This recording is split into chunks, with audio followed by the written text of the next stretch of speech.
Welcome to the Supplement Engineer Podcast. My name is Robert Chinetsky. Joining me as always for our weekly Supplements Week in Review recap is Mr. Justin Hall of Supplement Snoop. Merry Christmas, Happy Kwanzaa, Merry Festivus, and all good seasons and glad tidings to you, sir. How are you? Good, man. Yeah, you gotta cover all the bases. Yeah. And a non-denominational holiday festival enjoyment day for you as well. Right? I'm good with Merry Christmas, man. You can just say Merry Christmas. Same here. We'll take care of it. No, good, man. It is weird, right? It's weird. We were just talking about this, but like where I grew up and lived my whole life, like we would just. The last year we were there, we got like 10 feet of snow on Christmas Day, and we couldn't even get to my parents' house. And I remember saying to my wife, I was like, I've had about enough of the snow. So now this year it's like 60 degrees out here and stuff like that. So it just never feels like the holidays because there's no snow. So it's just kind of weird, man. It's like Christmas kind of like showed up and then it was done. Yeah, growing up in Louisiana, we were lucky if Christmas Day was below 75 degrees. One year it actually did snow on Christmas. But by and large, it's like 70s, 80s. Yesterday, we're in Texas now. It was upper 60s, mid 70s. So it was a nice day. It was overcast, so it was nice. We had a good time with our people that we did Thanksgiving with that live right down the street. It's our usual brewery hopping crew and whatnot. So we made a big feast. And then it was cocktail hour and brandy and everything else delicious and fine after that. So that's a pretty good routine, man. Yeah, I like that. Hell of a way to spend Christmas. So we enjoyed it thoroughly and ate more than I should have, way more than I should have, which is a rarity for me. But yeah, it was a good time. Yeah, I stuffed myself yesterday. It was awesome. Yeah. It wasn't anything bad. It was all like turkey and potatoes, but I put it to good use today. Hit the gym this morning, and then you know how it goes. Get back in the routine. Mm-hmm. Yeah. So, what is did you get any last minute Christmas presents as far as supplements this week? Did anything arrive before everything went to hell yesterday with everything shutting down? I feel like the last time since we talked, I got a couple people sent me some stuff. It wasn't companies, just like individuals. People. Yeah, like Devin, the one guy that listens to our podcast all the time. Mm-hmm. He sent me over some Genius samples. Genius Consciousness. Yeah, they're nootropic. Yeah, that's a good one. It's pretty loaded. It is. For such a small serving size or a scoop size, it packs a lot in there. Sure does. That's a really cool one. But I think NutriBio sent me. It was the new flavor of Alpha EA. It was the block, the Block Party Punch. Block Party Punch. Yeah. Now it's like called New York Punch in the Alpha EA. Yep. That was pretty good. It's definitely better in the Intrablast than it is in the Alpha EA, but it's still pretty close. Okay, yeah, I did get both of those tubs, or I guess it's the same flavor. It's 2 tubs of the same flavor. I just have yet to crack that open because I've got 3 other flavors. I've still got the original trio of flavors that were released: the dragon fruit, the strawberry lemon, and the grape berry crush. So I've still got those 3, each of them still open. So I'm trying to work my way through all of them before I crack open yet another supplement tub. You didn't get the cherry? Did you get the cherry limeade one? Oh yeah, I had that one too. I forgot about that. That flavor. One's good. Yeah. They're all good. They're all really, really good. Awesome. But I think other than that, man, I think it was slow, probably with the holiday and stuff like that. Yeah, it's been a slow week. How is it work-wise for you? Has it been hectic as far as maintaining all the stuff on the Snoop side or the small business consulting thing? Yeah, it was because that's just the thing is, it was kind of the same way over Thanksgiving. It was, we're working with a couple different brands and also retailers and stuff like that. Well, their holiday is crazy. Like it's a big thing with strategy as far as sales and all this other stuff. So we've been doing the same thing. I think the only thing we did was we'll have some meetings on Wednesday mornings. We had to just sort of reschedule them, but it's been business as usual, man. It's no slowing down, that's for sure. There was definitely no holiday. But that's okay. That's a good thing. Yeah, I don't really like getting out of my routine. So yesterday, not really doing anything work related was a little bit weird. I mean, I did some work Monday and Tuesday. Yesterday, I didn't do a damn thing. And then today, this will be the first thing, and then I'm going to go work for a little bit after we get off the podcast. After the little halfling wakes up from her nap, Sandy and her will go do a halfling mommy daughter dinner, and I'll go work. I like that hoodie. Yeah, thank you. It's the Apollo Nutrition. It's their lightweight hoodie. Yeah. It's very, very comfortable. I do like it. Ah, nice. Yeah, I'm sipping on some bare knuckle pre-workout because I'm going to work out immediately after this, and then I'm going to go work. So, because I have yet to get in my workout for today. Yeah, I did. I took the Alpha Lion Santa sauce. Mm-hmm. What flavor is that? Strawberry cheesecake. Ooh, but that's kind of weird for a pre-workout flavor. Sure is. It's good though. I mean, that's what it tastes like. It tastes like, you know what it tastes like? It tastes like the NutriBio protein. Okay, yeah, the strawberry shortcake bar. Mm-hmm. Okay. It tastes almost just like it to me, and which is kind of a mind fuck when you're taking a pre-workout and you're like, okay, this is what my protein is supposed to taste like. But it can't. It's really good, and honestly, that pre-workout, it might be my favorite pre-workout in the entire year. So really? I don't give a shit what it would taste like. Yeah. It's so like they have like 350 milligrams of theanine in there, right? So right. But it's such a blend of really, really aggressive stims that they struck just a great balance with it. It doesn't like punch you in the face kind of energy, but you just notice it sort of slowly come on, and then as you're about like halfway through your workout, or maybe you're say half hour, 45 minutes into it, you really like start to feel it like start to surge on again. I don't like to use DMH all the time, man, but I would use that damn thing every day. My question is really good. How far do you dose your pre-workout prior to actually starting your physical workout? Well, I've just noticed that some of them depend. A couple like the higher stim ones that I keep in the rotation, normally it's not a big deal, maybe half hour, 20 minutes, half hour. I take it, it's about 15 minutes to the gym from here, so I take it and then get my stuff ready and then head out. But there's a couple pre-workouts that I've taken. The one that I take is so like this one, Alpha Lion, I could wait a little longer actually because it does sort of kick in a little bit slower. But like the one I take, Activate, Relentless Labs, dude, that thing kicks in so fast. And the Glaxon one is kind of like that too, where you're sort of in the car on the way over, and I'm like, holy shit! You just get lit up all of a sudden. Right. So it's like sometimes they kick in a little bit too fast, but I'm always fasted when I work out anyway, so it's a little bit quicker for me normally. So it changes, which is kind of. That's the cool thing about the Alpha Line one, man. It really just slowly builds and builds and builds, and they really nailed it with that pre-workout. Very cool.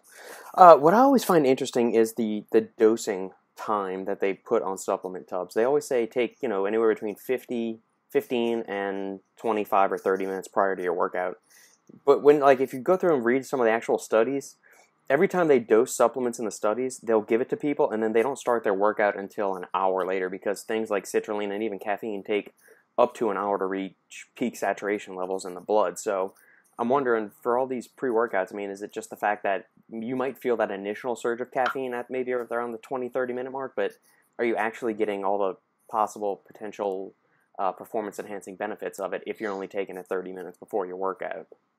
Oh, 100%. And that's what I've been talking recently because now things like Alpha GPC are in all kinds of pre-workouts and stuff. And I'm like, for me, I was like, the benefits from Alpha GPC, usually they show peaks at, say, an hour to 2 hours after you take it. So that's why it's like, holy shit, sometimes if you're going to take a lot of these stim-free pump products or including Alpha GPC, it's like, if it's 2 hours for you, if it takes a little longer, you know what I mean? It's like you're getting the effects after your workout possibly, which is still not necessarily a bad thing, but it's like just something to keep in mind for people that a lot of these, the more complex you get with these formulas, the more differences there is, exactly what you're saying, with certain ingredients kicking in at different times. Yeah, and one of those is TeaCrine, and we know that it's like 90 to 120 minutes to do that. And that's a very common ingredient in pre-workouts, but you and I were talking about this, I don't know, maybe a week and a half or 2 weeks ago. You, me, and Moody were on a group chat, and they did a recent resistance training performance study on TeaCrine, and they gave subjects either 300 milligrams of pure TeaCrine, 300 milligrams of caffeine, or 150 split of caffeine and TeaCrine. And the weird thing was, basically, they found no improvements in any measures across any three of the treatments. So not only was TeaCrine ineffective for those purposes, but so was the caffeine TeaCrine combo, and then caffeine on its own, they found no real significant improvements in performance overall, which I found that strange because, you know, next to creatine, caffeine is one of those things that just always seems to be enhancing performance. So I wonder if it wasn't enough caffeine that they administered, because we know the caffeine dose is between 3 milligrams and 9 milligrams per kg of body weight for it to get benefit. So I need to go through and read more into the actual study and how they measured performance and what were the various things. But, you know, as much good things as we've seen on TeaCrine, this is one of the first studies that doesn't really show much of a benefit at all to it. But I guess that just shows that its shining spot is not in the resistance training weightlifting category. It's more in the cognitive and focus aspects. Mm-hmm. Yeah, and I mean, that's just I know when we were talking about that study, that's the big thing, is that there was nothing as far as caffeine goes. So it's like, well, what exactly was going on there? Like, who were the people? Because you would expect caffeine to have some sort of performance benefit, especially at 300 milligrams. But I don't know, man. That's just what the thing is. Like, when you get these, you know, a lot of people want to cite studies and talk about stuff like that, which is great. But it's like, man, we don't get a lot of studies, and then sometimes, and then you get something, you're like, well, that just raises more questions than answers. So, right. Okay, now what? Yeah. It's very interesting. And then there was another recent caffeine study that came out that showed it was in Brazilian jiu-jitsu or judo athletes, and they dosed them either 3 milligrams, 6 milligrams, or 9 milligrams per kg. And they had both habituated caffeine users and non-habituated ones. And the interesting thing is, so a lot of people say that caffeine is harsh on the cardiovascular system, attacks your adrenal glands, and, you know, elevates blood pressure and all that. The interesting thing was that even when they did the 6 milligram and 9 milligram per kg treatments on the athletes that were habituated to caffeine, it's a marginal blip in heart rate increase from whatever the baseline is, and then the recovery of it after like 1 minute after of doing 60 different judo flips to each other, it was back to normal. So once again, we're seeing that these super high doses of caffeine, even when you're going, you know, 6 milligrams, 9 milligrams per kilogram of body weight, it's still safe, but it was a dose-dependent increase in performance. So the judo athletes that were taking 9 milligrams per kg had the best performance compared to the people taking 3 milligrams or 6 milligrams. That is interesting. I mean, and that's, I think, you know, a lot of us have been talking a lot about that recently, where it's like a lot of these things, caffeine and, you know, has some negative connotations to it, like not to the level necessarily of creatine, but we're starting to see holes punched in these, you know, because we know it's like we have these conversations. I have it with people all the time. It's like, you know, if an ingredient is doing something in your body, there's some sort of give and take, right? You know what I mean? It's not. We were just having this conversation about ashwagandha the other day. Someone was mentioning about KSM and you know, it desensitizes you. It's like, well, that's why it works, like for stress, because so of course, right, there's a give and take there. Yeah. And but you're starting to see a lot of holes punched in a lot of these long-standing theories about caffeine and dehydration and caffeine and adrenal, you know, response and stuff like that. It's like there's certainly a lot more that people use that we know less about. So it's like caffeine always gets the spotlight and always gets the, you know, because people are familiar with it. And man, to me, just from all the experimentation I've done and the experience stuff like that, it's not caffeine that does the negatives to me. Right. It's the other stuff that does it. It's all those other designer stems that we have very next to no data on. Right. I mean, like, even so, let's take, you know, this is a reason why I try not to use the alpha lime one. I feel okay, you know, for the most part afterwards. You don't have like a crash or anything like that. But what always happens to me is it really crushes my appetite. Yep. So that's right. You're having a reaction in some way in your body, you know, stuff that's not tested. So that's all you can really go by. I'm like, okay, well, I'm losing my appetite for a reason. this is not something I want to keep doing to myself over and over again.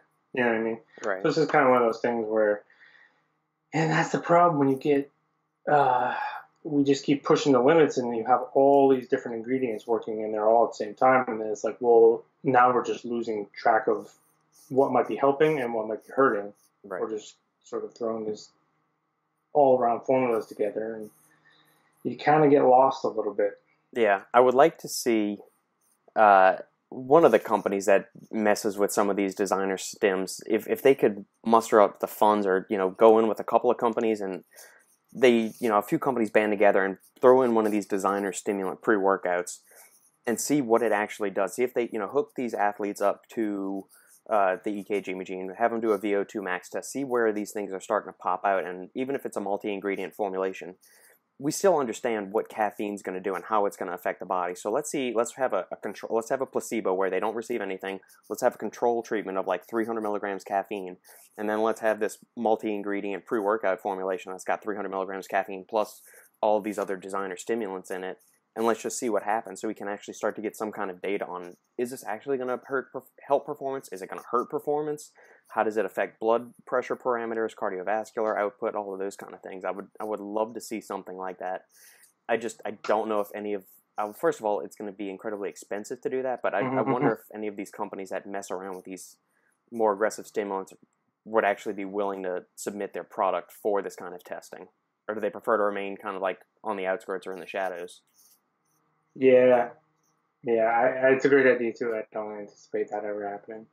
But it's kind of like, we were having a conversation the other day on the private group about Yohimbine, and people were talking about taking it at night, and would it mess with sleep and stuff. And I said, a lot of the misconceptions is that, by Yohimbine being a stimulant and this other stuff. I was like, but then we were talking about the study.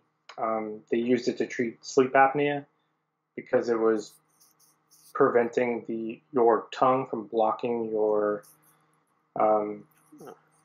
your esophagus and cutting off the air. Yeah, it was a really interesting study, and a few people that know more about those things about biochemistry and stuff were chiming in and discussing so why Yohimbine can give you anxiety and things like that, and but then why it worked with relaxing. I think it was like relaxing the tongue and keeping it from. Can't remember exactly how it was, but it was really interesting. It was a really cool study. It's something that you wouldn't think of because a lot of people are like, well, if it gives me these weird feelings, I wouldn't want to take it at night. And then they're like, oh, when they found out it was actually helping with sleep apnea. Yeah, so apparently I just pulled up the study on it. Interesting. So so Yohimbine's major mechanism of action is antagonizing the alpha-2 adrenergic receptors in the body, which we always associate that with the alpha and beta receptors that are associated with fat loss, but there's other alpha adrenergic receptors throughout the body. And according to what this study is, I'm just reading through it very quickly, so if I misspeak on something, that's probably why. But apparently it has something to do with that noradrenergic mechanism, so the same thing by which it supports and promotes fat loss, or fat burning rather, is the same thing that is going to do, and it impairs or helps prevent the obstructive sleep apnea, which is fascinating. Yeah, it was a really cool one because I came across, someone asked me a question the one day about taking Yohimbine at night. And so I was like, well, let me see if there's anything I'm missing. And then I came across that study. I was like, wow, that's pretty interesting. Yeah, the title of the study, it's a 2017 study titled Alpha-2 Adrenergic Blockade Rescues Hypoglossal Motor Defense Against Obstructive Sleep Apnea by Song and Poon are the two authors on that study. That's very cool. I'm going to have to dig through that more. So Yohimbine's effects continue to amaze me. So it's the pro-fat burning ingredient. I've seen it even used in some nootropic, like some nootropic threads I've scoped through, have people using it, stacking it with that to kind of increase noradrenaline, adrenaline body levels in the body as well for longer lasting energy and focus.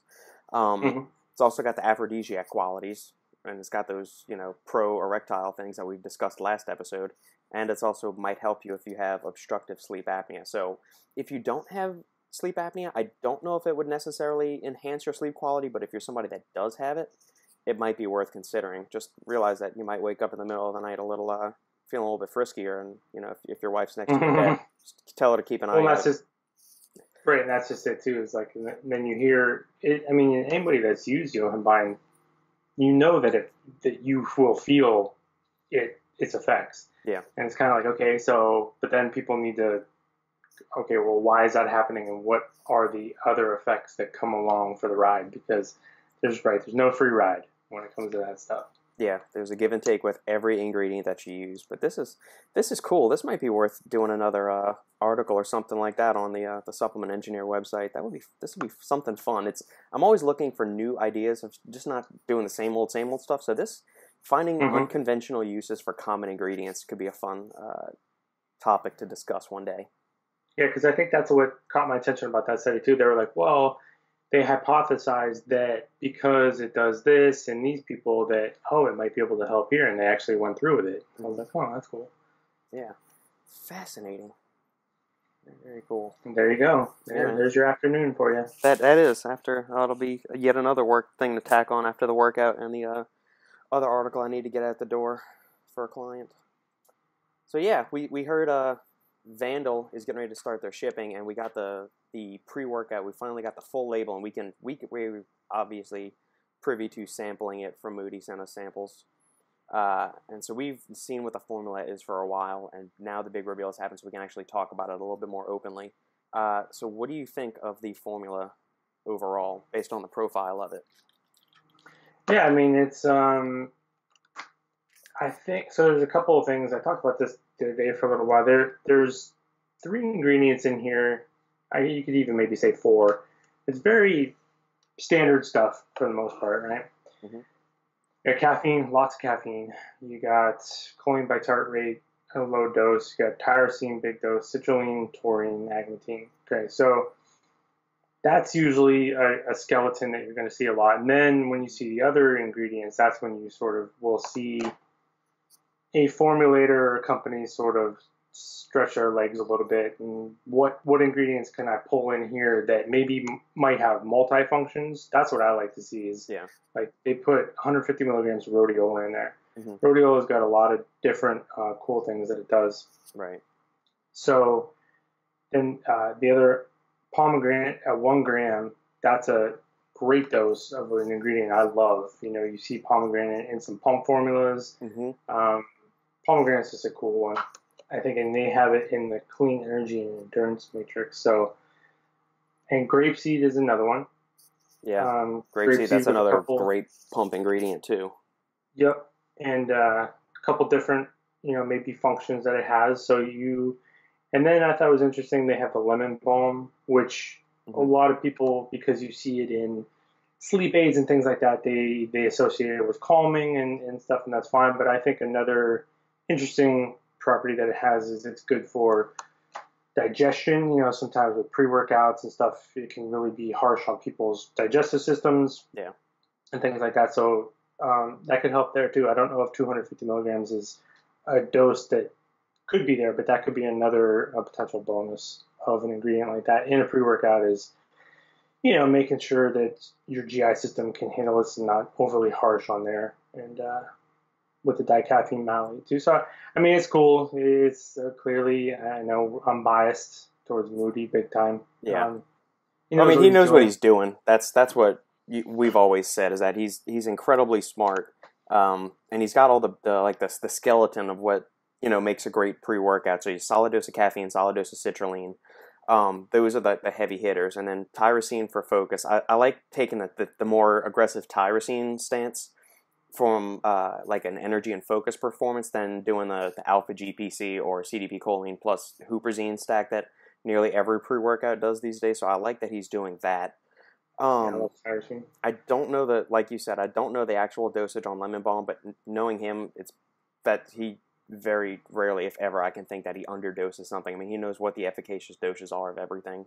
So he's going to put that in there. I like the grapeseed, and that's one of those kind of, I would say it's a secondary pump ingredient. So the main ones that everybody thinks of are glycerol, citrulline, what's the other one I'm thinking of? Nitrosogene, And then you've got like that second tier where it's Vaso 6, and you've got all the other kind of polyphenol ingredients, green tea, pomegranate's a good one. So you've got two of the heavy hitters. That pomegranate can enhance blood flow, but it's also got some exercise improvement properties in there too. So I'm assuming it's via that vasodilation, vasorelaxation pathway, but there might be a few other things that, because there's enough studies showing polyphenol supplementation in and around the workout window can enhance exercise performance and also promote recovery. My question is, anytime you've got antioxidants around, we know that megadoses of certain antioxidants, like a gram of vitamin C or E, can reduce the beneficial or the hormetic effects of exercise. But those are usually synthetic and high-dose synthetic antioxidants. If they're naturally occurring like they are in this form, I don't really know where that line is drawn of, does it hurt the adaptations from exercise? So it might be improving your performance and your recovery, but if you're mostly going for muscle gain, is that actually limiting your rate of gains? Right, that's totally one of those, because there's a few ingredients out there like that, and I think that's kind of one of them. I just have never, right, if it's improving your performance and ultimately allowing you to push past a certain threshold, and it also might improve, say, blood flow and recovery and stuff like that, does that negate, what, like you said, a huge dose of antioxidants could do within the workout? Honestly, man, from all the pre-workouts and things I've used that have been similar with similar approaches, I've never had any issues with using antioxidants. Yeah. I think it's got to be just like those mega doses of those synthetic ones, or just those single ingredient ones. Or if it's naturally occurring polyphenols, then I'm assuming it won't have any kind of adverse or antagonistic effects.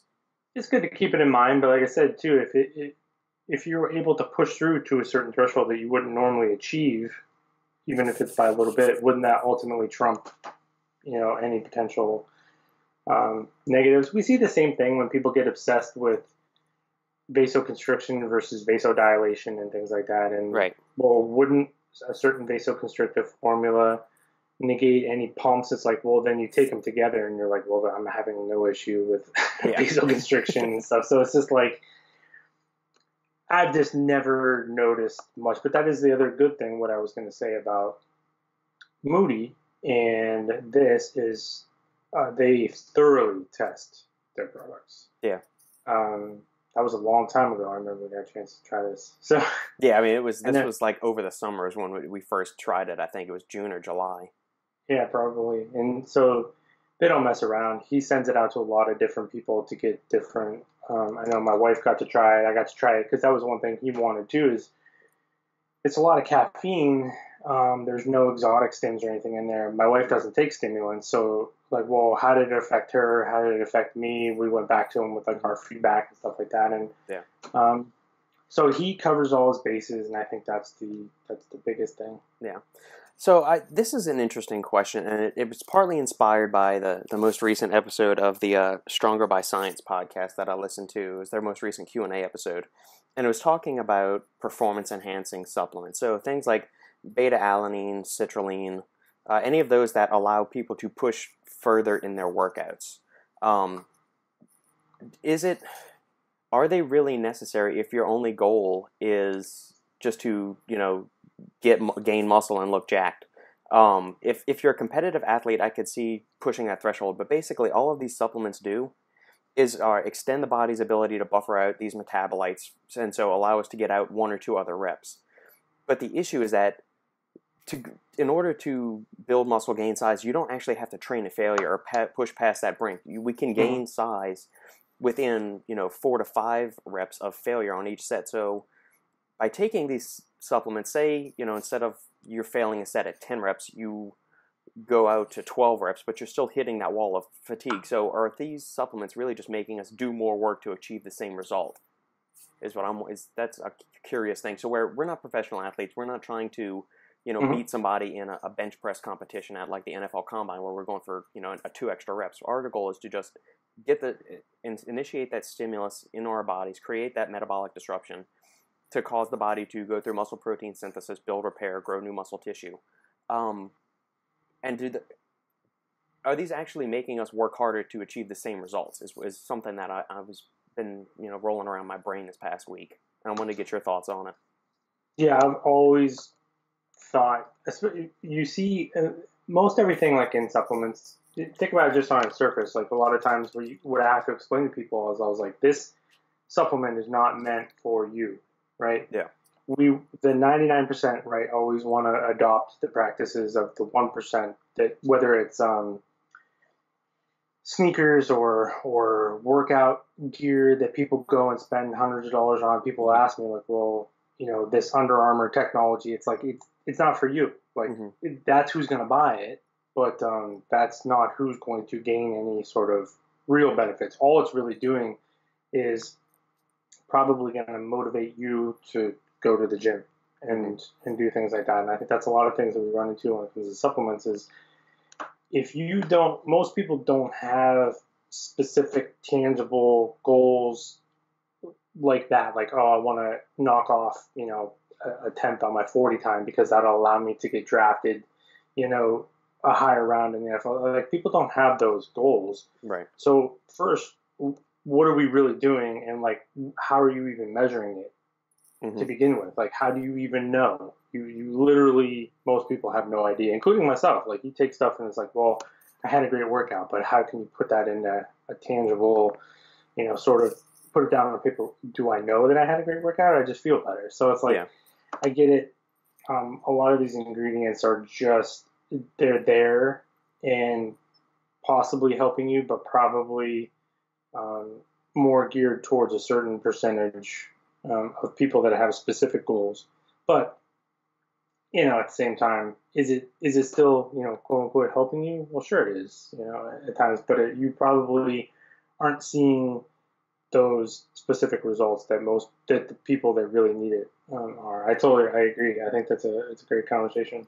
Yeah, it was a fascinating thing, and when they mentioned that, I thought, well, shit, I've never even thought of supplements that way. So, I'm having to force my body to perform 2 extra reps, which is, 2 other instances for potential injury, or you're just having to make yourself work that much harder to achieve the same result, because these things aren't going to help you grow more muscle. It's allowing you to perform a little bit more work, but you're still having to hit that same spot of proximity to failure to get the same result. So it's interesting, but I'm somebody that likes to push myself. So if it's something that allows me to push myself harder in a workout, even though it's the same result, I just always have liked that. And that goes back to, I guess, my upbringing in Taekwondo, where it's, we beat the hell out of ourselves for an hour and a half, 3 days a week. And I've always liked that. And I've kind of taken that mentality into any of my workouts, where it's, I like that sensation of feeling floored after training. Obviously, it's not always the best thing to drive yourself into the ground with a workout, but I kind of like that. But that's, rooted in the way I've kind of brought up through fitness and, athletics.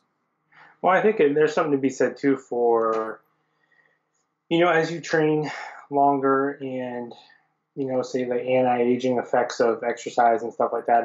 If I can maintain a higher level of training despite, getting older, and now you're starting to hit those benchmarks where your body, the enzymes are breaking down your body more and things like that.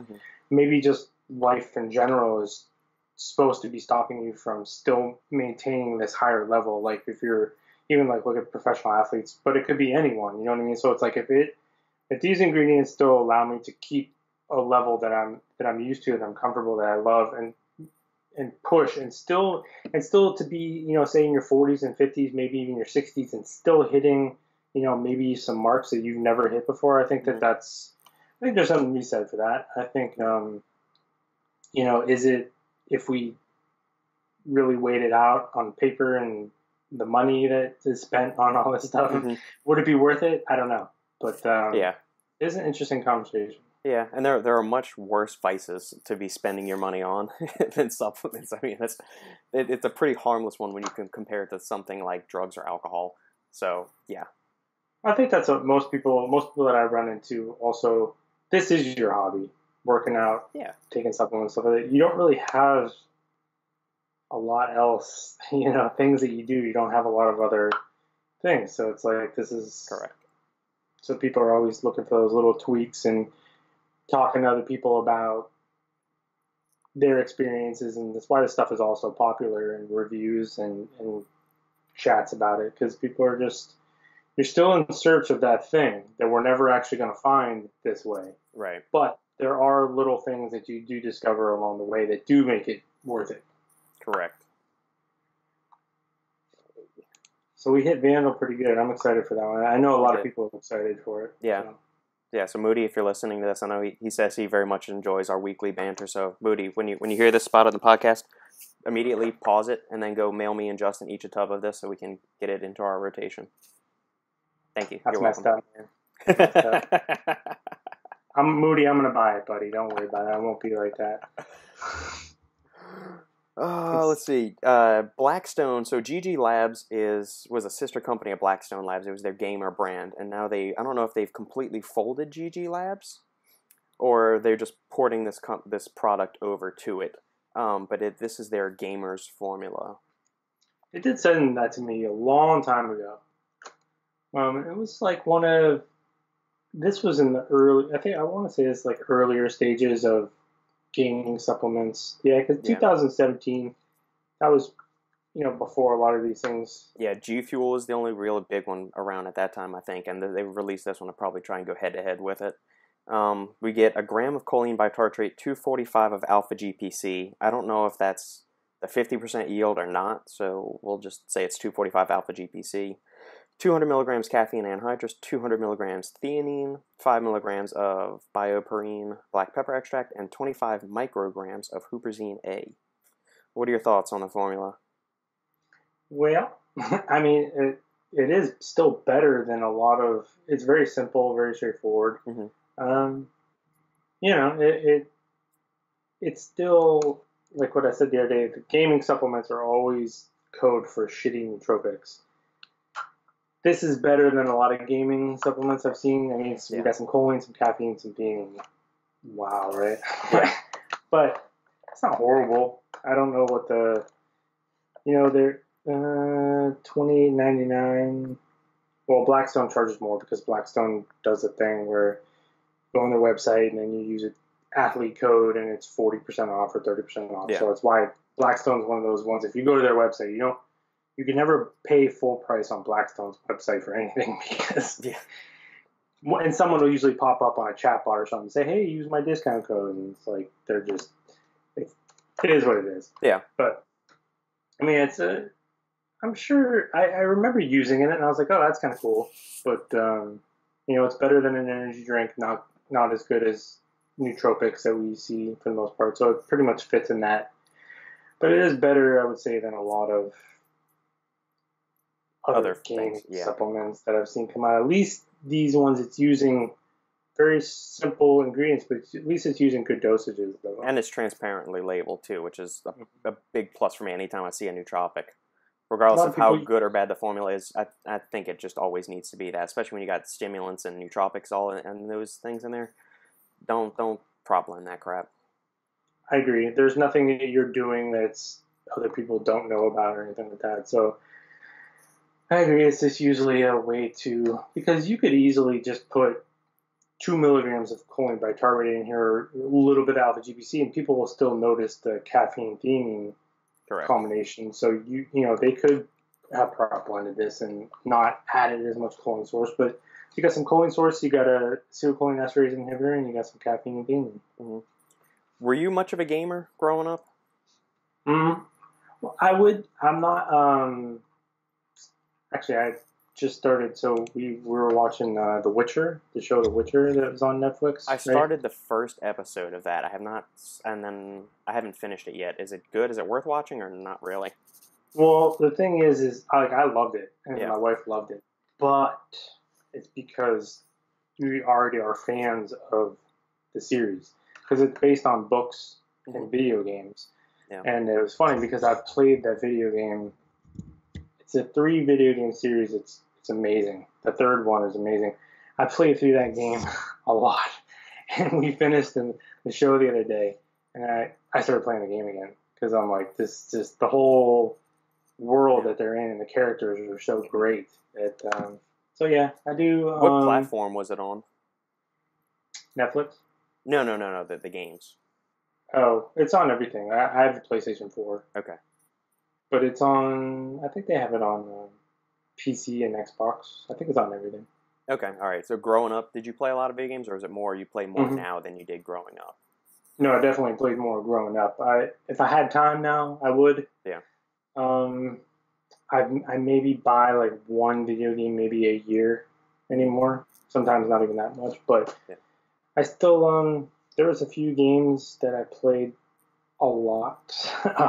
But Yeah. I've never been a big online gamer. I don't like that shit. Yeah. I don't like the going online. Usually if I'm gonna go to play my PlayStation, it's so I can like cut off from people a little bit and Right. just do my own thing for a little while. Yeah. So I don't do the online stuff. Yeah. I was. Yeah. I think I tapped out of gaming like my sophomore year of college because that's right when they were starting to make the transition from PlayStation 2 to PlayStation 3, and that's kind of just when school kicked in and I was busy with doing Tiger Band and all the other stuff, and I just thought something's Yeah, got to give here. And so I've still got a exactly. PlayStation 2, but I mean I love regular Nintendo, Super Nintendo, and then we went from that to regular PlayStation, or the PS1, and then PlayStation 2. I think my brother's got a 3 or a 4, and he plays that occasionally. But I haven't played a game in a while, a Yeah, gaming like I console, but I showed loved you. it when growing up. I loved playing them. Yeah, I told you like when I went and visited my one buddy. That's like what we do. Like because he has a really demanding job with the government. Hmm. He's doing very well. We have our thing going on. It's so sometimes we're just like, man, I was like, I'll come up, we'll drink some bourbon and we'll play Yeah, some video games because it's just like a way to just yeah, shut out just for like a little bit and act like we're like 15 again. So who doesn't like to do that every now and then? yeah. It's awesome, and much like you, I was never an online gamer. And none of that ever appealed to me. Like I liked playing either the fighting games, Street Fighter, obviously. Mhm. I really like the Final Fantasy series, like the regular Nintendo, Super Nintendo ones, and the PlayStation ones. Oh yeah, Once they jumped to whenever they hit, I think at the tail end of PlayStation 2, they'd made their first online style one, and that's kind of it was just serendipitous that I kind of burned out of gaming, and that's when they made the shift. So I've never done much of the online gaming stuff, and my brother and I always played Madden. You remember NFL Blitz? Do you yeah. remember that game? Yeah, we loved playing that one. Lots of stuff. It was always me versus him, or we were always playing against the computer or whatever. Those were fun. Yeah, like that's what. So we still play because they don't make college football games anymore. Right. Like I have a PlayStation 4, but we still play college football on my buddy's PlayStation 3. Hmm. And right, so you're used to all this technology, and obviously the PlayStation 4 is much better graphics and all that Yeah. stuff. But we still go play. We go play NCAA football because it's fun. Yeah, or I'd pick up And Tecmo Bowl or Super Tecmo Bowl on regular NES. I'd play that any day of the week, man. I love that. Or you get was it we Bo played Jackson that. was the impossible person to tackle on that game? Yeah, we played that not that long ago because someone had, they re-released the Nintendo, the original one. They Right. re-released it, and we were playing Tecmo Bowl. It's still fun, dude. Yeah, Still, it's it's awesome. so fun. I love it. But if you ever get a chance to play, it's a very complex game. But The Witcher 3 is Hmm. one of the best games I've ever played for sure.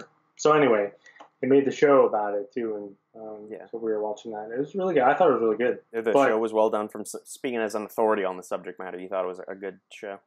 it is very confusing at first. It's like even if you Yeah. know the story and everything like that, there's multiple timelines going on, so it's kind of a little bit confusing. But Hmm. the characters ultimately it's setting things up obviously for down the road. But the characters that are in the books and on the show Hmm. are awesome. Okay, yeah, and that's what I've. Anytime you engage in one of those like massive epic fantasy kind of things, whether it be Lord of the Rings or Mm-hmm. what was the other one that just ended? Game of Thrones or Witcher. When you have to set up this ginormous universe of characters and storylines and subplots and counterplots and all this other stuff, there's all the inner machinations can get very confusing at first. So I watched the first episode and Sandy said, "Well, what do you think? Do you want to? Is it worth watching?" And I thought it's interesting, but I said they've got to set up so much that I don't really know where that it's going yet. So I don't know how to rank it, whether I want to invest the time to watch the whole season or not. So, But if you know you're somebody that has seen it, then you know, yeah, I trust your opinion. Yeah, it depends because it's like it's one of those things. I could see people watching it maybe and just being like, "Man, that was just too." But if you do get through it and you do like it, Mm-hmm. it is like I said, the stories and the characters, especially the main character. Yeah. That was my only concern because the main character in the story is so iconic and awesome. Right. I'm like, well, it just depends on whether he's able to pull this off or not, and I think he did actually a really good job. Cool. All right, so next up on the thing we have charged creatine from Rule 1. I don't think we've really ever talked about them on the podcast. No, not everyone always talks really good about their Protein. Protein. This is an interesting product. So you get 500 milligrams of an electrolyte blend, 5 grams of creatine blend, and 150 milligrams of an energy blend. So it supplies 120 total milligrams of caffeine. So you get 120 caffeine plus 5 milligrams of 3 different forms of creatine. So creatine monohydrate, magnesium, creatine chelate, which is the creatine magnipower, and dicreatine malate. And then some sodium chloride, potassium chloride, and magnesium oxide. Which magnesium oxide is a shit form of magnesium, and there's not much magnesium in there at all, so you're not really getting much magnesium for anything. I don't like this. It's a nonsensical product. It's really there's no reason for it. Like you could just take some caffeine and some creatine monohydrate. It's super cheap, right? But I don't even really. What's the point of using caffeine and creatine, I guess, together? Are you going to use that as your pre-workout? I don't know. It's possible, but there was also that one study that taking caffeine and creatine together reduced the uptake of creatine in the body. But I think I don't think that there's necessarily an interaction between caffeine and creatine. I think it might be more due to the GI stress that some people experience when they take high doses of caffeine, and it basically caused them to shit everything out before their body had a chance to absorb it. Because that's a common question I get, is that, can I take caffeine with creatine? Is that going to neutralize it? And that's just that one study. There hasn't been large enough body of evidence to say that you should never combine caffeine and creatine together, because obviously a lot of products do that, and I don't think it's hindering anybody's results or absorption of creatine. I think if you're just, you got a snowflake GI system and a lot of caffeine makes you, shit the bed, then don't take your creatine at the same time as that.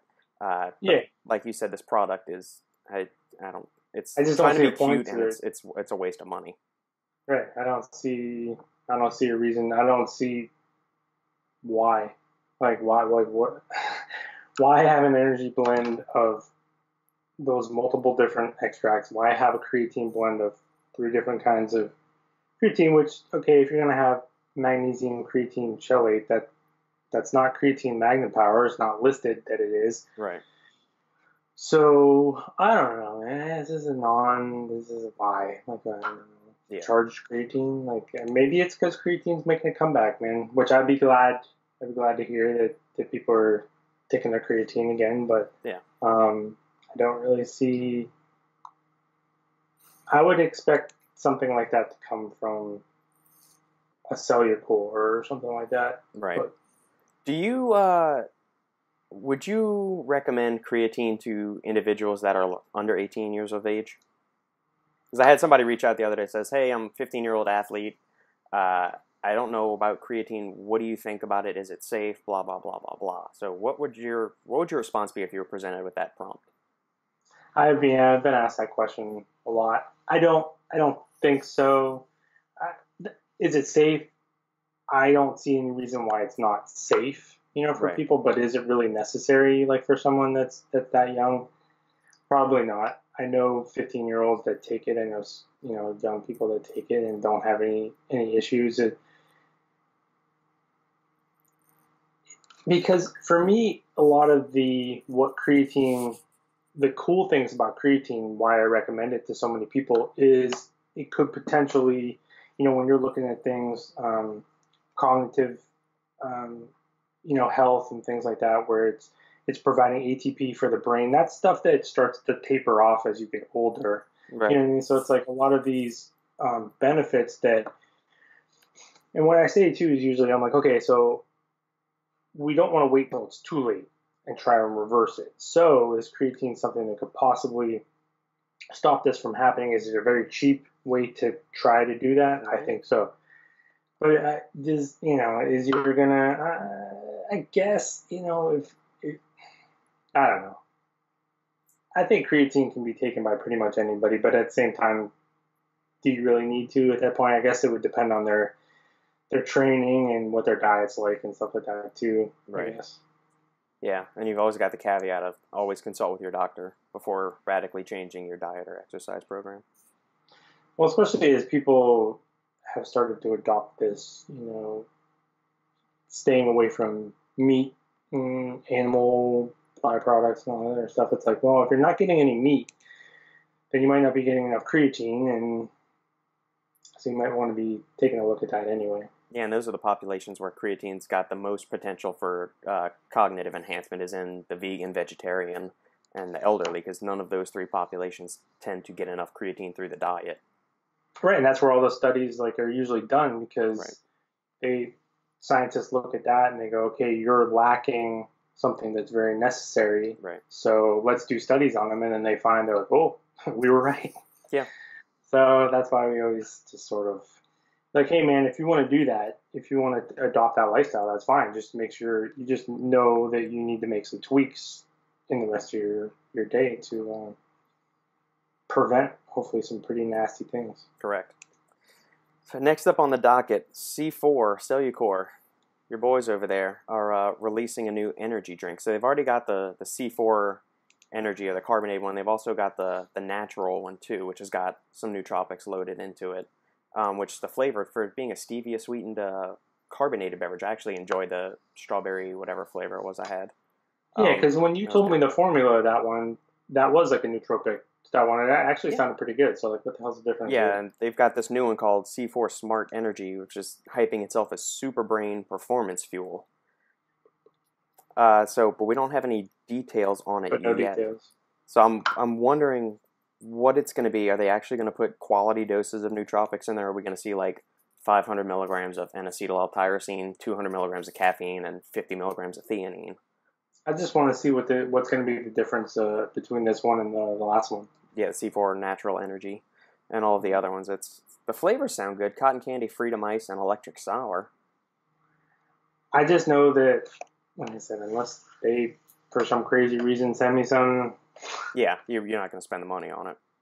No, but you never know. Might come across one of these days. Right. I think that they're. I'm not a big hater on the C4, the original, the pre-workout. Mm-hmm. I think their energy drink gets really good feedback. I think there's definitely worse options out there if you really want to have an energy drink. And I think the one that you told me about actually sounded pretty good. Yeah. And the flavoring's always good, so, I mean, if for no other reason, your 200 milligram shot of caffeine will taste really good. I guess it's kind of, they were definitely ahead of the curve a little bit where it's like, okay, do we really want to stick around and fuck around in this oversaturated pre-workout market where what their goal was not, obviously they still have the most popular pre-workout on the planet, but it's like, it's better than those like 1,000 different C4 pre-workouts that kept coming out. That was stupid. Yeah, it was. So why not just abandon that and go with something like this? I'm all for that. I think that's probably a smart move. Yep. Scrolling down the list, we've got a couple of new compounds got added to the FDA's watchdog list, their advisory list. Now, this doesn't mean that the ingredients are banned or that they're dangerous or anything. All it means is that the FDA threw their hands up. Make sure you repeat that. Yeah. Just because for all the brands out there too, and the formulators and the manufacturers that may listen to the show, the advisory list does not mean it's banned. It means that the FDA doesn't understand what the hell these ingredients are doing, and rather than them doing some research, they just say, oh, well, we're not sure about this, so be on the lookout for this ingredient. But however, really this is an end around to get some ingredients banned, because when a lot of people see this, certain retailers like bodybuilding.com or Amazon or PayPal see these ingredients added to the watch list, and they all of a sudden say, they throw the kibosh on the ingredient and say, nope, we're not supporting these ingredients anymore. So as you'll see, products that have hygenamine, hordenine, sulbutamine, which sulbutamine, there's a video, go search sulbutamine and my name or something like that, and there's an explainer I did many years ago on what this does. It's a synthetic B vitamin that enhances mental energy, and it was originally created in the Japanese to help with some disease that Japanese sailors were getting. But you can see that old video I did to learn all of the ins and outs about it, and I might need to rehash that article and re-upload it to either the Supplement Snoop group or my website or something to get it out there. But I love the ingredient. I don't like seeing it on the advisory list because it's not dangerous at all. It's been used for a very long time, and I think the only reason the FDA doesn't like it is because it's synthetically created. It's not naturally occurring. But all it is, it's two molecules of vitamin B1 that are fused together just to enhance the blood-brain barrier uptake. Yep, and I think it's been in a lot of nootropic formulas that I've really liked over the years. So it's unfortunate because, like you said too, because you'll still be able to get it, in formulas that are, say, brick and mortar and stuff like that. But if your product I would say if your product had it in there and you were on Amazon, you unexpectedly woke up to your product being delisted probably at some point. That sucks. That sucks when you're, there's a big draw to sell on Amazon, but you got to stay on top of it. That's for sure. Yeah. And even if you are on top of it, sometimes there's things you can't do anything about it. We've seen it happen to friends of ours plenty of times. Yeah, and I really like sulbutamine. I think it was in the OG formula of Azoth. It was in there. It's been in a couple of other ones that I've tried. It's a bitch to flavor, so it's usually only in capsules. So yeah, I'm not a fan of that. Laxogenin or laxogenin was recently added to this watchdog list too. It's weird. Yeah. No, how that goes. I think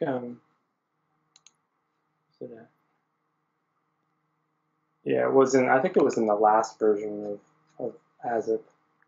Yeah, the version prior to the current one, I think. Mm-hmm. Because now, they have thiamine, just vitamin B1, right? Instead of the sulbutamine. Yeah. Mm-hmm. Going back to Cellucor for a minute, Nutrabolt. Nutrabolt is the parent company of Cellucor, as they also own Xtend. We've spoken before how they kind of hoard out the Xtend name over the years, much like they did the C4 one. We got an interesting little tidbit of news that there's a lawsuit, a class action suit that recently popped up. Do you want to elaborate a little bit more on that, Justin? Yeah. There was a rather engaging conversation in the Supplement Snoop Insider group about it. Yeah, and that was the thing. I actually got confused about what exactly the class action lawsuit was saying because I think people were coming at it from like a lot of different angles. Yeah. I didn't actually read the class action lawsuit. Yeah, or actually it's an investigation. It's not, I guess we shouldn't misspeak. It's a class action investigation currently. See, I didn't even know that. So yeah. I'm probably not the person to ask about it. I know it was for Xtend claims. Yeah, it says Robert Pierce. So here's the brief that's available online. So Robert Pierce and Associates is currently investigating protein powder manufacturer Woodbolt's line. Woodbolt is Nutrabolt, is Cellucor and Xtend for those out there listening. Line of Xtend energy products for deceptive marketing. Prominently displayed on the product's label is a representation of 0 calories per serving. Independent testing revealed that the product actually contained 366 calories per 100 grams. Assuming a serving size of 11.6 grams, each serving contains approximately 42 calories, far more calories than the 0 represented on the product's packaging. Yeah, and that's what we've always talked about. I've got a lot of questions, right? So there's the part of the confusion there is so when there's an FDA rule that if you're doing amino acids, you can't put protein content, right? That's the FDA's rule. You're not allowed to list protein content. We're talking about just regular free-form amino acids. Yeah, if it is not an intact protein source, you cannot, by law, list it contains any calories on the supplement facts panel. So what I think they're doing here is that if you look on the front tub of the Xtend, it says 0 calories per serving. So they're not going after them for a supplement facts panel infraction. It's going after them for marketing, false advertising. But this just seems I mean, this just seems like some slimy ass lawyer trying to get away on a technicality or something. 42 calories is a drop in the freaking bucket. I mean, go run to the mailbox and back a couple of times, and you'll burn off 42 calories. Well, the thing of it is like, so people should know that it's sort of like a gram of protein. You know, if a gram of protein has 4 calories in it, roughly you're going to be getting, I think, and that's what the test came up. It was what, 360. So roughly you're getting like 3.6, say, calories per gram. Per gram, yeah. So it's about what protein is. You should know that that's why you're taking amino acids in the first place. Is, you know, you're hoping to somewhat simulate protein, but they don't have to list the calories on there, and they're not allowed to list the protein content on there because it's not. So I think that's where it gets people tripped up a little bit. They're not sure. People don't even know that protein contains amino acids, though. I think that still trips people up. But so yeah. I don't know where you start with this conversation because there's a lot of like weird little things that sort of all seem to be converging at once. But I do agree. I think they shouldn't put that there's 0 calories in there. They shouldn't. But if there's no protein, there's no carbs, and there's no fats allowed to be listed, where does I don't know. Right, yeah. And obviously, I mean, it's depending on which, because they've got various references for how much calories individual amino acids take, and it averages out to 4. Some of them contain 6, some of them contain 3, but the average is, 3.5 to 5 on average is what you're going to get for each amino acid, especially the BCAAs. I mean, I don't like how they've hoarded out the Xtend name, and I think a lot of the hype and benefits around Xtend have been overly exaggerated over the years, but I can't get behind this class action investigation, which might be a potential lawsuit. This rises to the level of patent trolling that certain individuals in this industry do too. I'm the same way. Like, I really don't. I think Xtend is very fortunate that they came out when they did. I think I brought that up when we were having this conversation. Yep. If Xtend, and I brought up Purple Wrath, I was like, if they were to come out at the same time now, people would reject Xtend, and Purple Wrath would be the product that people would adopt. Xtend got very lucky. They hit on something before people really understood kind of everything that was going on. Right. So I will never have much respect for a company like that to begin with. But at the same time, I agree where I'm like, is this really worth this, like, in saying deceptive marketing and things? Like, there's much worse going on as far as marketing goes within the supplement industry. Like, what are people going to say? Like, okay, well, I got fat from amino acids because I thought there was no calories in them. And it's like, well, is that where you're going to get in on the lawsuit? I don't know. It seems pretty frivolous to me too. Yeah. As much as I don't really care for Xtend, it still seems kind of dumb. Yeah, this is a new low, I think, as far as the industry trying to sue somebody for this stuff. And they even try to lead you in on the write-up. It says, were you misled into purchasing this based on the 0-calorie claims? If so, click here, which they're right now, I guess I'm assuming they're trying to do a tally of how many people can they get behind this to go and sue Cellucor or Woodbolt. Which, I don't know, it's frivolous and bullshit. I can't support that at all. No, I agree, man. We'll see what happens, I guess. Yeah. A new CBD infused pre-workout came out. I'm not going to even touch that with a 10-foot pole because that makes me want to, drive a pin through my eyeball, and I'd rather not do that right now. Merica Labz came out with their Super Sized mass gainer. Have you had a chance to peruse the profile, and if so, what are your thoughts on it? I think it was just basically like oats and whole milk, right? Yeah, they got oat flour. They have cold processed undenatured whey protein concentrate, whole milk powder, organic cane sugar, white mini marshmallows, cocoa powder, peanut flour, natural and artificial flavors, sucralose, gum blend, and Digicet, which is a complex of 5 different digestive enzymes, including amylase, lactase, protease, lipase, and cellulase. So stuff in there to digest amylopectin, starches, lactase, which is the lactose is going to digest that. Protease is going to digest proteins. Lipase is going to digest lipids, which are fats. And cellulase is going to digest cellulose, which is plants, plant carbohydrates. I guess I didn't really, because the last sort of meal replacement I tried was the MRE? Axe and Sledge, the Axe and Sledge one. Yeah. And I think that was like 40-some grams protein and then 40-some grams carbohydrates. So this is 122 grams of carbs. Yeah, so if you're doing a full scoop or full serving, it's going to be 3 scoops, 209 total grams. You'll get 820 calories, 17 grams of fat, 7 of which is saturated fat, 122 grams of carbs, 15 of that is fiber, 35 of that is total sugar, 24 grams of that is added sugar, and you're also getting 46 grams of protein. So it's almost a 3-to-1, like 2.5, 3-to-1 ratio of carbs to protein.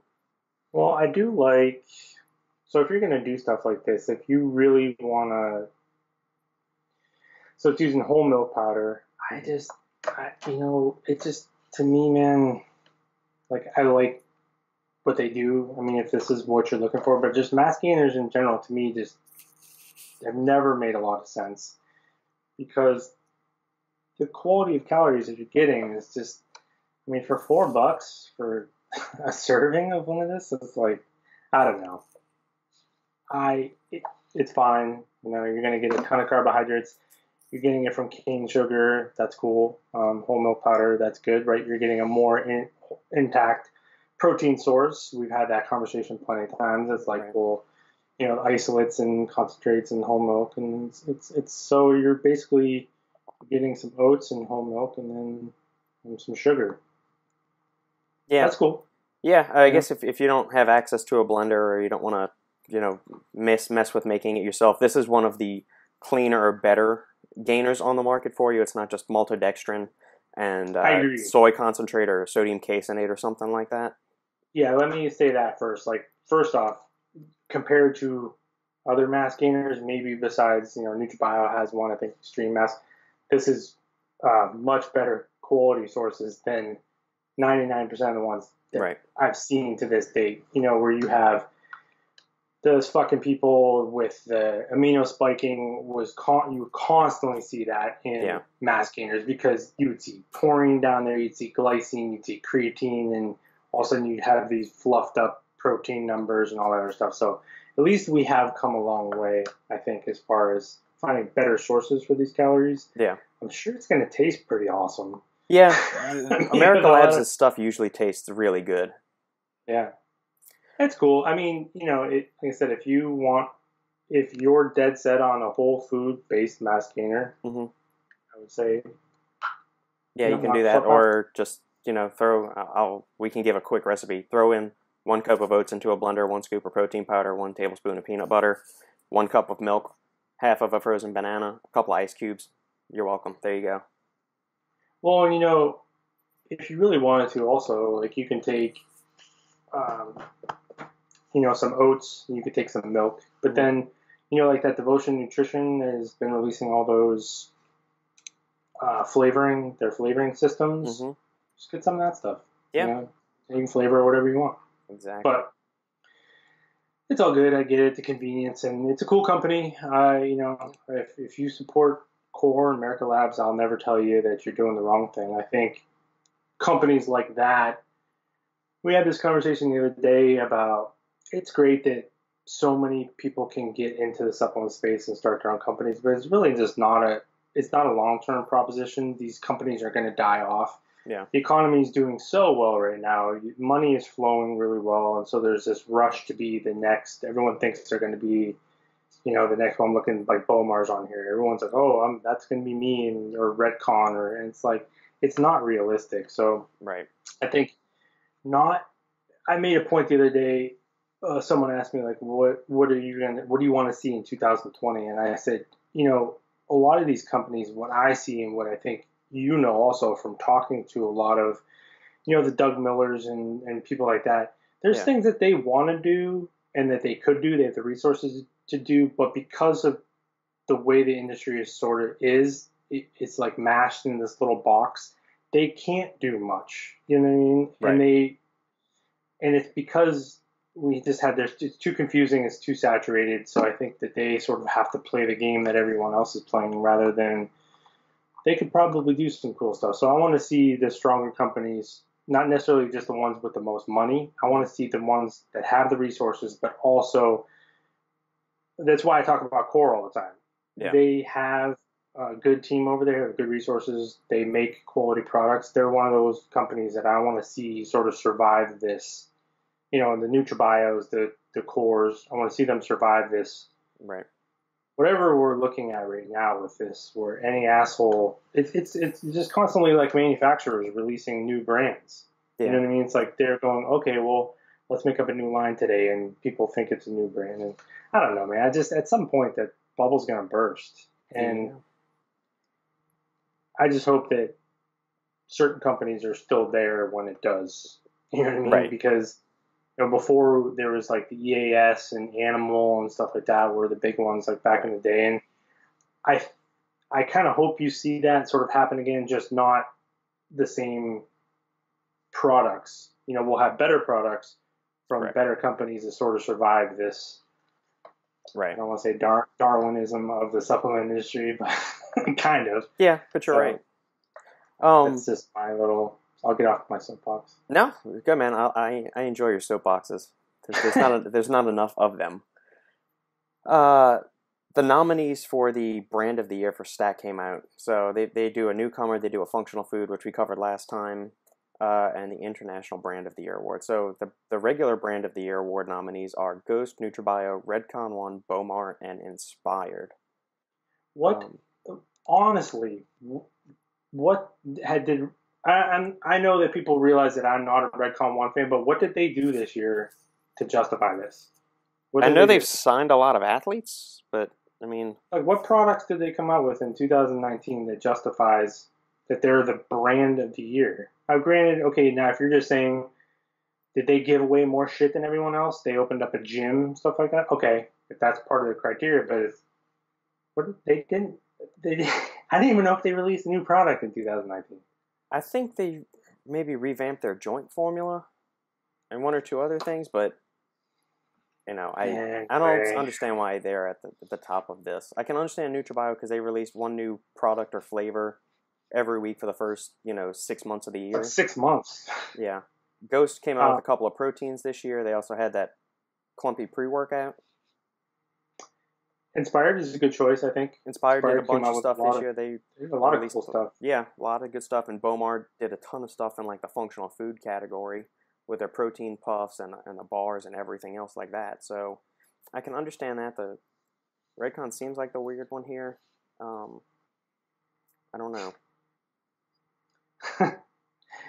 Well, I love Shane, so yeah, I'm sure they have their reasons. It just, to me, I don't see it.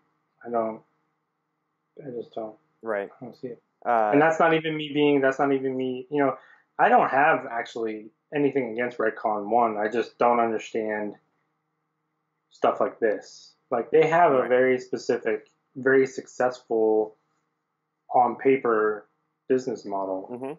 But that doesn't, I don't know, for me, that, like last year, or was it last year, and I think a couple years ago, were they a great choice for brand of the year? Absolutely. A few years ago, the way that they sort of shifted and blew up, absolutely. But what the fuck did they do this year that that warrants anything like this? I guess they did release a couple protein bars, right? They had the new flavors of current ones. All they've really done is just get the whole industry to buy into what they're doing. Right. And pretend it's something that it's not. That's just what it is to me, and I just don't agree. So yeah, I'm gonna scroll through the stack Redcon One tagged things. They've got Christmas themed flavor of MRE. They released a new flavor of their cereal bar. Whey-based meal formula ration pack, so they had individual packets of their meal replacement powder. New flavors of MRE. Mostly it's just been a bunch of new flavors. That's all I'm seeing. So in that case, then NutraBio should absolutely blow them out of the water, because not only did NutraBio release a new flavor, new product every day or every week for 6 months, they came up with a couple really cool like products, right? The Alpha EAAs, Right. Probably been more successful than anything Redcon's done this year. And they released like 100 flavors of protein. That's a lot more than Redcon 1 did. And look at the comments. Like, people are like, Redcon 1, Redcon 1. That's what Redcon 1 has done. They've gotten everyone to buy into what they're doing. Right. Okay, if that's what your criteria is for brand of the year, then, I mean, all these comments are Redcon 1. It's on Stack's Facebook page, I'm assuming? Yeah, Redcon 1, Redcon 1, Redcon 1, Redcon 1. One person says NutriBio. Interesting. It just goes to show you where we're at. Yeah. It's a popularity thing. I wonder if, I'm guessing the brand of the year, I think Shane picks this one. This one is not voted on, I believe. I think didn't they win it last year? And I was like, what? Yeah. Or was it Ghost? Maybe it was Ghost last year. I don't know. I mean, well, Redcon did release their vegan protein called Green Beret. I mean, that, for what that's worth, it's got pea isolate, brown rice, and quinoa for its protein sources. 20 grams of protein, 5 grams of total carbs, and 2 grams of fat. Have you noticed that most of the vegan proteins only go up to 20 grams of protein, and they don't go up to 25 like whey does? To be honest with you, like, I don't even look at vegan protein labels because unless someone specifically asks me about them, because I'm just like, the whole vegan protein thing to me is just so, like, yeah. It does not interest me whatsoever. It's like, I get it. So you're a vegan and you want, that's fine. But I'm not there yet. I'm not there. I've tried to like a couple of vegan proteins and see if there was, anything. It just, yeah. I mean, that's one of the big flavors of the week right now in the supplement industry, is that everybody is on this plant-based vegan living kick or whatever, and it's see the most recent article on the Supplement Engineer website for how plant proteins stack up to animal proteins and whey protein in particular. Well, I guess, and that's just my thing. So if you're a vegan, you will have to supplement certain things more, right? Yep, B12 in particular. So, but why? So why get the vegan protein that has to be supplemented with other things? Right. It just, yeah, you're trying to over-engineer or make things much more complicated than it actually needs to be to achieve a desired result. That's what it is. It's just overcomplicating something that, I don't know. Yeah, that's a rant for another day. The vegan protein rant. I guess we'll save that for another day. Out of these, I hope. I mean, I have no problem with Ghost. I think Ghost is a good solid company. But as far as like what was done, because I don't want to. They get a lot of credit for the flavor collabs and bringing legitimacy into the industry, which I think is really cool. That's 100% legitimate. Like, right. They got Chips Ahoy to license out their name when the supplement industry has such a negative stigma to it. So if Ghost were to win because of that, I would understand that totally. But I like to see, it's cool that NutriBio is getting some credit for the crazy stuff that they did this year. Yeah. I saw some people making comments about like Bomar. They're like, well, Bomar's on there because they're like a cult. It's like, no, if like you go and look at like they actually did release a lot of cool stuff this year. Yeah, but they released a shit ton of products this year. Products. So I hate when people start with that bullshit. Yeah. But and then Inspired didn't have like tons and tons of releases, but I thought it had some of the more fun, like really cool releases that we've seen. They had a good multivitamin, good greens product. They did the worldwide Devastate, the protein with collagen, digestive enzymes. That was sort of new in the space. FSU is a great pump product. Yeah. It would be really cool if they. I know I said people started asking me these questions, and I was like, if Inspired's not on your list for brand of the year, I was like, then I think you're full of shit. So it's cool that Stacked put them in there because I think they definitely deserve, especially for us. They're not a huge brand; they're a smaller brand, but they really went for it this year. So I think that's cool. Agreed. And closing thoughts: the latest news to come across the Stack 3D wire is that Mountain Dog John Meadows has officially announced his protein powder for Granite supplements. I feel like I didn't realize that they didn't have one. Yeah, they were the first pre-workout that I tried that had the full dose of TeaCrine in it, and it was the flavorless kind too. That was the first one that TeaCrine didn't taste like absolute dog shit in. And I love that, and it was called Arc Reactor, so for you Marvel fans out there, Arc Reactor is the little thing that's in Tony Stark's Iron Man's chest that keeps him alive. And, you know, as for you that know John Meadows, he's a huge comic book nerd. I have had him on the podcast. You can go back and see. He's one of the earlier episodes I did. A very fun interview. Super nice guy, very generous with his time, and just an all-around sharp guy, too.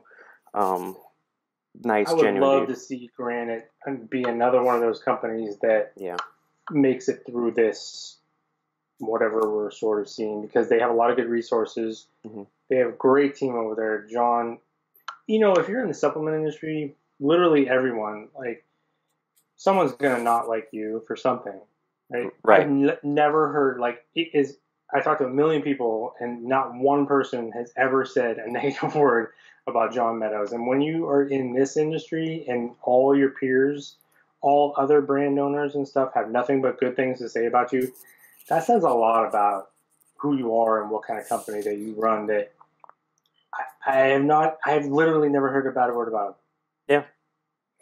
So we have, and their formulas are always strong. So this is it's a blend. Yep. Blend of whey concentrate and isolate, egg white protein, grass-fed beef, and micellar casein. Each scoop will have 120 calories, 1.5 grams of fat, 1 gram of that is saturated fat, 2 grams of carbohydrates, split across 1 gram of fiber, 1 gram of sugar, and 23 grams of protons. So we don't know anything about that. So it says the first one listed is concentrate. Interesting that there's more casein in it than isolate. And then beef protein isolate and egg white protein. It would be great to start seeing the ratios for this stuff, like where it's coming from. But yeah, because I love blends, I love getting the different amounts. But I just feel like sometimes, you know, you're not getting anything significant. You know, like I like seeing egg white protein in there, but being the last one listed, I wonder how much you're actually getting. But I also do know that when it comes to Granite usually gives, you know, as much as they possibly can in their formula, stuff like that. So it's good. I didn't know they didn't have protein, but I would definitely buy this. I think Granite is a super underrated, super underappreciated supplement company, and I hope that they have a lot of success actually in 2020. And that's I've just talked to John very briefly. I have no dog in the fight. I just hope that they have a really big year, because I think they have a really good team, and I think just the things that we've talked about and I've heard about them, I think I don't know, they're one of the good guys, I think, in the industry. Agreed. And they got 3 flavors: chocolate, salted caramel, and vanilla. So those are, hopefully it should be good. I'm curious to see how they pull off the chocolate and salted caramel. Yeah, I like it. I like everything that they got going on there. Yeah. All right, Mr. Snoop, I realize you got a very important bowl game to go watch here in a couple minutes. Get ready for kickoff. So I will bid you adieu for the week. Thank you, as always, my friend, for joining me on our banter. It's a blast. I look forward to it every week, and it's always a good time. All right, brother. I know we'll talk soon, probably in about an hour, when I'm texting you what is going on with this piece of shit game. Yes, your profanity-laced texts about your Hurricanes. LSU plays this weekend, right? Yes. The number 1 ranked LSU Tigers are at 3 p.m. Central Time, so 4 p.m. Eastern Time on Saturday. What the hell happened to the running back? I've heard various things. He did something to his hamstrings. There were some reports that he did it jumping off the back of a truck bed. I was just going to say it's probably something more to the situation. Yeah. So this morning I saw that he was still listed as questionable, but then the day before Christmas I heard that he was a full go for it. That's so good. I don't know if he's going to be that, but if not, we got 3 studs behind him in Curry, Ty Davis Price, and who's the other guy that I'm forgetting? Curry, Ty Davis Price, and Emery. I feel like that running back from LSU he's kind of got like a. Remember a couple years ago when Ohio State won it and Zeke Elliott sort of like had that end of the season and then he just blew through the playoff like he was absolutely unstoppable. I kind of feel like I get that same vibe from this kid. Yeah, Edwards-Helaire. I mean, he's half the size of Zeke Elliott, but I mean, he's got the heart of a freaking lion, man. Nobody's going to stop him down. He's a huge safety valve for Burrow. If Burrow ever gets in trouble, he's got a good check down up to Edwards-Helaire, and he can just take off and run. Well, and I feel like that kid, like in all their big games, like in big moments, he was like he would make the play. Yeah. He would make the play. So you want that. And hopefully he plays, man, because I'm hoping. What's the other game? Clemson and Ohio State. That's the nightcap. Yeah. Yeah. So I want to see. I definitely don't want Ohio State. Yeah. We'll go Clemson and LSU. That'd be cool with me. And then that would be a hell of a game. It would be. I'm very excited for the game.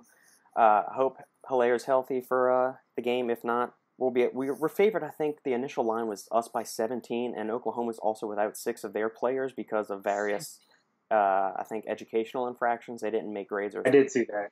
You know, all of this. So we should be in a very favorable position to win the game. 17 points. Yeah. That was the initial line. It may have gotten a little bit slimmer since then. That's a big spread. No. Yeah. We'll see, man. All right, so that's Saturday. Today's Thursday. We'll get a nice warm-up. You can watch some high school action. We'll play the 10th best team in Louisiana. There you go. And probably get stomped. I guarantee, dude, they're just going to show up. They're going to get their swag bags, and they're going to head home. Could be. We'll see. I'll pull for your Hurricanes, even though it's against a Louisiana team, but I have no allegiances to Tech whatsoever. So, they can go down in a ball of fire for all I care. Yeah. All right, brother. Well, I'm sure we'll talk. We will, man. Have a great weekend, and we'll be in touch. All right, see you, bud. Bye.